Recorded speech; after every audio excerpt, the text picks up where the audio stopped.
Alors bonjour, donc je suis Didier Billard, gérant de l'entreprise DBI Drone. C'est une entreprise qui s'est spécialisée dans le monde du drone et depuis plusieurs années déjà dans le monde du végétal.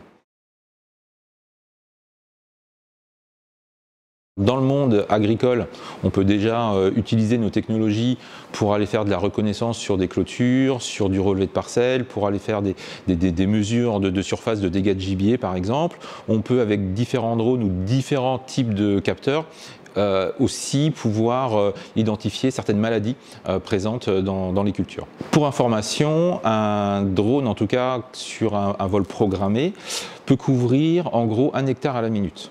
Avec une information qui va tourner autour de 2 cm pixels en termes de détail et de résolution. Ce qui veut dire qu'en 1 minute de vol, finalement, on peut récolter une précision d'analyse et de mesure qui va être essentielle derrière pour de l'analyse et de l'aide à la décision.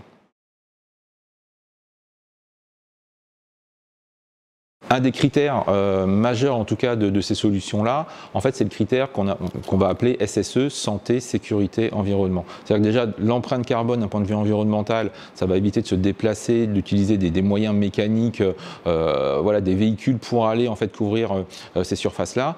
La prise de risque qu'on va complètement supprimer, pourquoi? Parce que ce travailleur, ce salarié-là va rester au sol et va éviter de se retrouver dans des conditions de travail difficiles, que ce soit des travaux en hauteur, que ce soit du déplacement dans des zones compliquées. Peut-être que par chez nous, effectivement, on a des zones bien plates, etc. Mais il faut étendre ça en fait à une vision un peu plus large, si vous voulez, dans les cas d'usage et les applications qu'on peut avoir entre les différentes cultures ou élevage même, voilà, où ce drone peut avoir un intérêt primordial.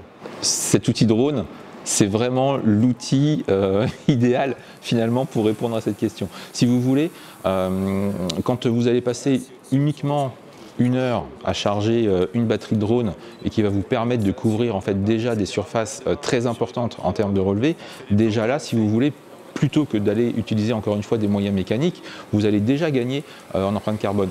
La personne qui va utiliser donc cette technologie-là va rester sur place et va pouvoir en fait envoyer cet outil-là faire le travail pour elle.